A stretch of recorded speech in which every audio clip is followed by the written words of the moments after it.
Hello everyone, welcome back to our channel.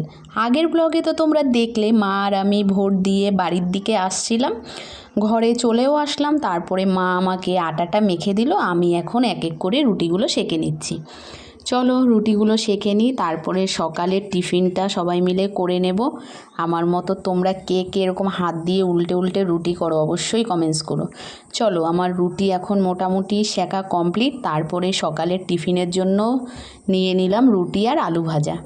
সকালের খাওয়া দাওয়াটা কমপ্লিট করে আর কি রান্নাবান্নার দিকে যাওয়া হবে। মা এদিকে টিফিনটা করে চিংড়ি মাছগুলো কেটে নিল, বাজার থেকে আনা হয়েছিল চিংড়ি মাছ, তার সঙ্গে আমার বাবা নিয়ে এসেছে দেখো একদম টাটকা দেখো লোটে মাছগুলো। চলো এখন আমি কেটে ফেলি, বেশ ভালো লাগে লোটে মাছ খেতে।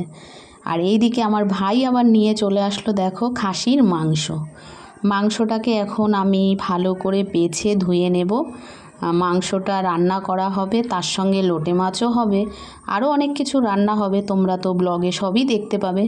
আর এইদিকে আমি মাংস ধুয়ে নিয়ে এসেছি, তারপরে পেঁয়াজ কেটে নিলাম, রসুন ছাড়িয়ে নিয়েছি, টমেটোও কেটে নিলাম, আলু কেটে নিলাম মাংসের জন্য, কেটে ধুয়ে রাখলাম। আর এদিকে মা ভাতের চালটা ধুয়ে জলে ভিজিয়ে রেখেছে, ভাতের জন্য হাঁড়িতে জলও বসিয়ে দেওয়া হয়েছে। জল ফুটে যাওয়ার পরে চাল দেওয়া হয়ে গেছে, দেখো ভাত ফুটে এসেছে।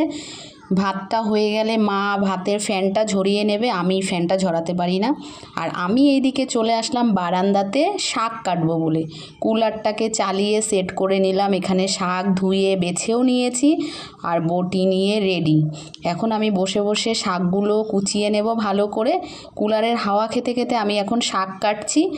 আর অনেকগুলোই শাক ছিল, কুচাতে অনেকটা টাইমই লেগেছে। শাকগুলো একদম কুচি কুচি করে কেটে নিলাম। আজকে শাকটা চিংড়ি মাছ দিয়ে রান্না হবে, লোটে মাছ হবে, খাসির মাংস হবে, তোমরা সবই নেক্সট ব্লগে দেখতে পাবে। আজকের ব্লগটা আমি এইটুকুই রাখছি। ভালো লাগলে লাইক কমেন্ট শেয়ার করো, আর শাক কাটা কমপ্লিট আর পেজটা ফলো করো। দেখা হচ্ছে নেক্সট ব্লগে, ততক্ষণ ভালো থেকো, টাটা।